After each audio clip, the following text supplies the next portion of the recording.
It was 3 a.m. when a shrill alarm tore through the silence, yanking me out of sleep like a bucket of ice water.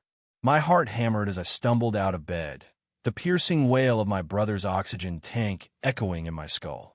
For a split second, I thought it was a city blackout, but the hallway light glowed steady and the hum of my fridge droned on. Something was wrong, dead wrong. I sprinted to the converted guest room where my brother, Ethan, lay tethered to his lifeline, a clunky oxygen machine that kept his failing lungs going. Ethan's 35, battling a respiratory disease that's had him hooked to that tank 24/7 for over a year.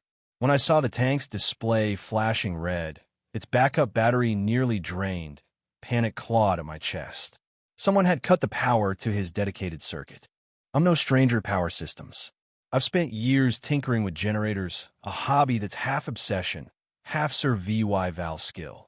Never in my wildest nightmares did I think I needed to save Ethan from our own homeowners association. But there it was, the subpanel outside, locked with a bright yellow padlock, silent as a grave. My hands shook as I scanned the dark street, spotting a figure near the hedge. Margaret Voss, our HOA president, clutching a flashlight with a smirk that could curdle milk. "Margaret," I call, my voice tight. "Ethan's tank lost power. Did you mess with our panel?" Her eyes glinted, cold and unapologetic. "That setup's a blight on our community," she snapped. "I warned you to hide it. You didn't listen, so I handled it." Her words hit like a punch. We'd had permission from the old HOA board to install that circuit, papers and all, but Margaret didn't care.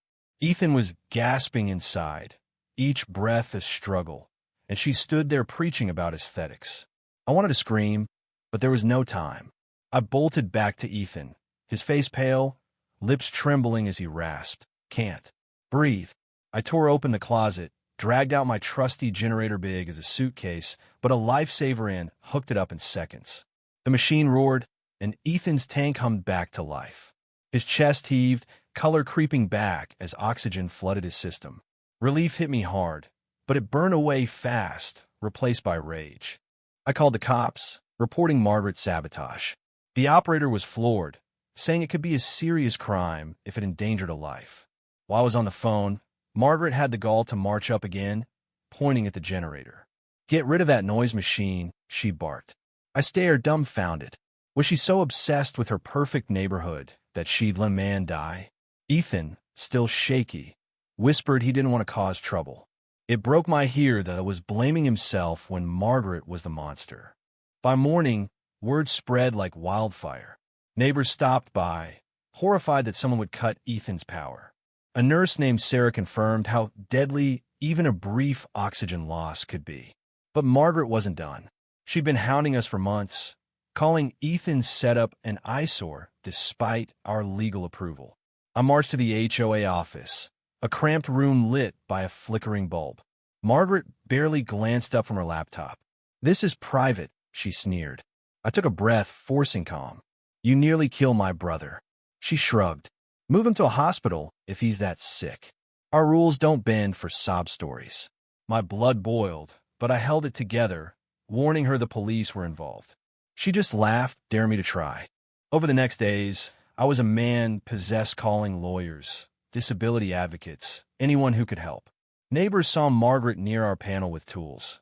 One, a retired cop named Tom, swore he caught her cutting wires at 1 a.m. Ethan was a wreck, flinching every time the lights flickered, terrified she'd strike again. I sank half my NGS into a top-tier backup system, swearing he'd never be vulnerable. Then late one night, I spotted her creeping in our yard, snapping photos of the generator like some spy. "What you doing?" I demanded. She didn't flinch. "Documenting your violations," she spat. "That thing's noisy and ugly. I lost it. It's keeping Ethan alive." She laughed, cold as ice. "He doesn't belong here if he's that weak." I recorded every word, forwarding it to my lawyer, who called it a slam dunk for harassment. But Margaret escalated. One Sunday, I came home to find the generator coated in sticky tar, its vents clogged, engine fried. Ethan's tank beeped, the main power flickering in a city brownout. I scrambled, hooking up a smaller backup unit just in time. A neighbor saw Margaret near our fence with a bucket, and the cops agreed. This was vandalism. My lawyer pushed for a restraining order, but we needed hard proof. So, I went full tech, hidden cameras, motion sensors, even a decoy panel to catch her. Ethan worried I was obsessed, but I couldn't let her win. A week later, my phone buzzed at midnight. Motion detected. I pulled up the camera feed, and there she was, Margaret, crouched by the generator, tampering with wires. My pulse raced as I triggered a silent alarm to the cops. Sirens wailed within minutes. She tried to run, sparking wires as she fled, but an officer tackled her. She screamed about community standards and useless invalids, every word caught on body cams and my footage. The cops hauled her off, charging her with felony vandalism and reckless endangerment. Standing in the flashing lights, I felt triumph and sorrow. This shouldn't have gone so far. The neighborhood erupted. Some were shocked. Others, who'd endured Margaret's bullying, weren't surprised. Support poured in, meals, notes, even donations for Ethan's gear. The HOA board ousted her, and a new president, Emily, vowed to protect Ethan's needs. But Margaret posted bail, slinking back with a court order to steer clear. We filed a CIVYL suit for the trauma she caused. At her trial, the EVY Denke was crushing. My VY Deos, Tom's testimony, into her own hateful rants. Ethan took the stand, voice breaking as he described the terror of suffocating. He forgave her, but begged the judge to protect others. Margaret showed no remorse, her face a mask of defiance. The jury didn't waver, guilty on all counts.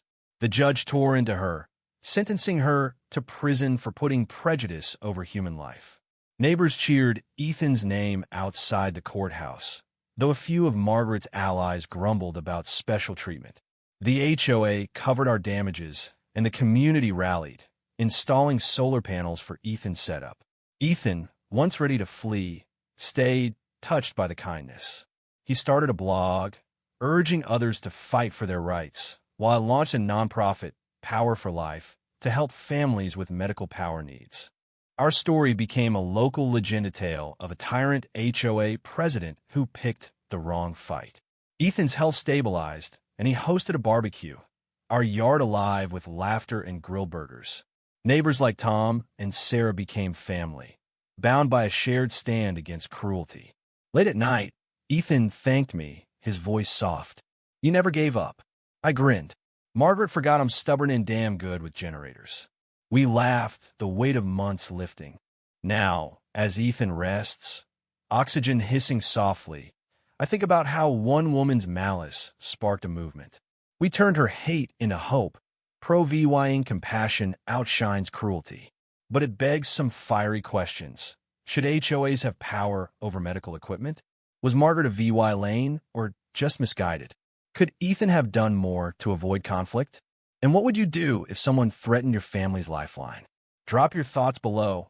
Hit that like button if this story fired you up, and subscribe for more real-life dramas that'll keep you on edge.